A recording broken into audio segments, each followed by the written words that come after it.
Taraphile, bienvenue dans les influences du week-end du 18 mars.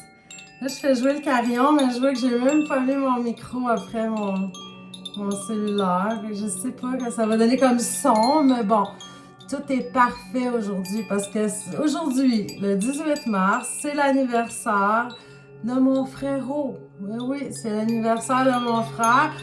Donc, c'est sûr et certain que les influences de ce week-end ne seront que positives, évidemment.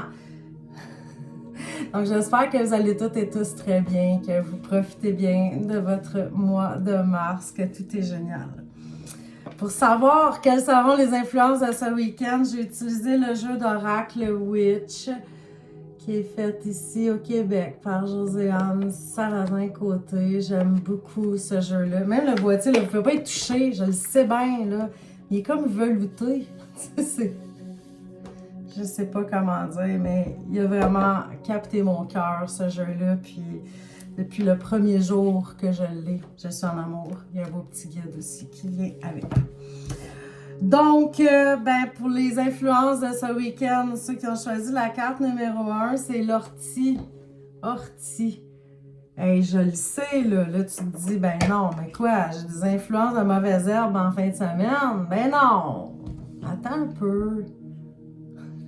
Je mets mes lunettes, là, puis je vais tout te rectifier ça. Tu vas voir, c'est pas si pire. C'est pas si tant pire. Pour les choix numéro 1. Parce que je te l'ai dit, de toute façon, tout va bien aller, c'est la fête à mon frère. Bon. L'ortie est tellement plus qu'une mauvaise herbe. Une fois bouillie, son côté irritant la quitte complètement pour devenir un remède qui augmente notre taux de fer, notre vitalité et notre énergie. Bon, on dit quand on se sent à plat, c'est une excellente pratique de faire de grosses infusions d'ortie. Ceci étant dit, cette carte vous invite à refaire le plein d'énergie. L'énergie est symbolisée par l'élément feu. Pour créer du feu, ça prend du feu. C'est la même chose pour l'énergie. Pour en générer, il faut en dépenser. Ça semble contre-intuitif, mais la meilleure façon de se sentir énergisé, c'est de dépenser de l'énergie, de bouger dessus. Donc, ce week-end, cher choix numéro 1, ne fais pas la patate de sofa. Bouge. Passe à l'action. L'énergie amène l'énergie. Donc, profitez-en pour trouver une ou des pratiques qui vous font du bien, que vous appréciez réellement. Laissez tomber tout ce qui est bouger pour bouger ou des sports pour vous muscler ou perdre du poids. Non! Bougez pour vous sentir bien, pour vivre un beau moment, pour avoir du plaisir. Moi, là, je suis tellement pas une fille de gym.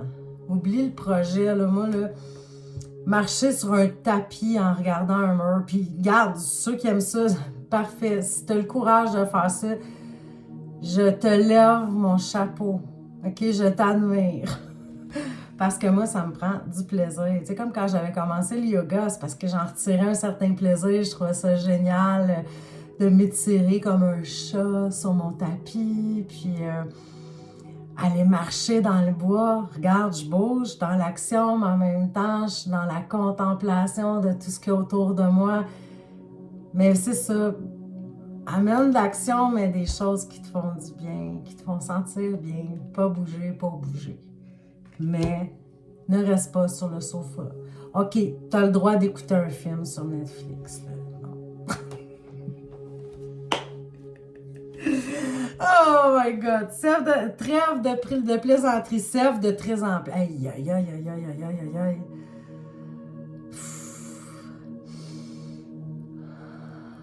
Je me reprends. Trêve de plaisanterie. Pour les choix numéro 2, c'est le pendule. J'adore les pendules. Puis Annie Laroche, elle m'en a fait un, mais tellement beau.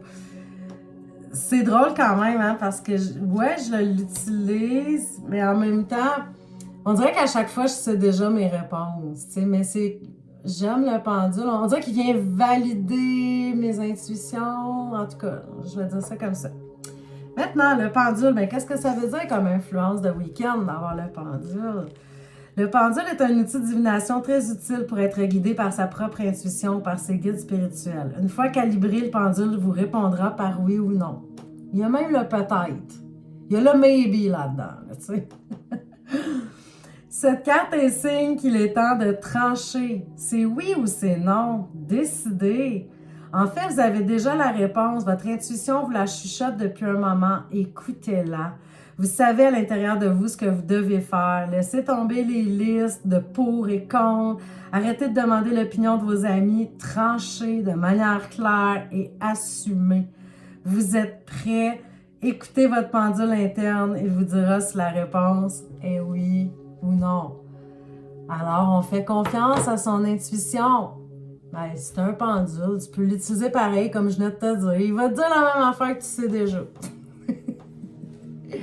Mais on sent que les influences ce week-end, si jamais vous avez des prises de décision à faire, ben c'est le temps de trancher. Hein? Les influences sont là, on tranche en fin de semaine, on se décide et on bouge, on reste pas dans le sofa. Bon! Maintenant, les choix numéro 3, c'est l'introspection. Peut-être que vous aurez le droit de rester sur votre sofa.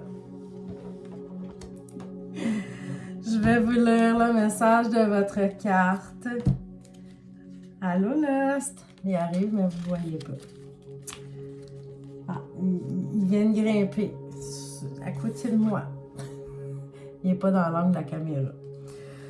Le message ne peut être plus clair, la réponse que vous cherchez est à l'intérieur de vous. Ça ressemble beaucoup à la carte qu'on vient d'avoir, en fait. Si vous avez de la difficulté à bien l'entendre, faites des activités qui favorisent l'introspection, comme l'écriture, la marche en nature, la méditation, etc. Trouvez les activités qui vous permettent de couper les distractions pour reconnecter à votre voix intérieure, à votre intuition. Elle est là pour tout le monde. Et elle vous parle via votre cœur, non pas votre cerveau. Parfois, on ne veut pas entendre ce qu'elle a à nous dire parce que cela fait peur, parce que ça implique des changements, une certaine transformation. Même si elle vous fait peur, écoutez-la. C'est là que réside votre sagesse, votre vrai savoir. Faites-lui confiance, elle va vous mener vers qui vous êtes. Elle va vous mener vers votre mission de vie. Même s'il y aura plusieurs transformations sur le chemin, parfois inconfortables, vous en ressortirez toujours grandi, plus épanoui et mieux connecté à qui vous êtes. J'aime ça quand on dit trouver des activités qui vous permettent de couper les distractions pour reconnecter à votre voix intérieure. Tu sais, parfois j'ai des consultants qui me disent j'ai pas vraiment beaucoup d'intuition, j'ai pas tant de voix intérieure, tu sais, c'est pas moi ça, tu sais. Mais toute la journée, ils vont être sur les réseaux sociaux, sur le net, écouter la télé. Tu sais, ils ont plein de distractions qui fait qu'ils peuvent même pas l'entendre, leur intuition, ils peuvent pas l'entendre, leur petite voix intérieure. Donc, ben ce week-end, vous pouvez, les choix numéro 3, ouais, peut-être vous écrire, ben oui, écrivez-vous un message à vous-même. Mais c'est drôle, mais je l'ai déjà fait, par exemple. Mais bon, c'est autre chose. Ouais, vous pouvez écrire, marcher, méditer, faire des trucs qui vont vraiment vous reconnecter avec votre intuition, avec votre petite voix intérieure.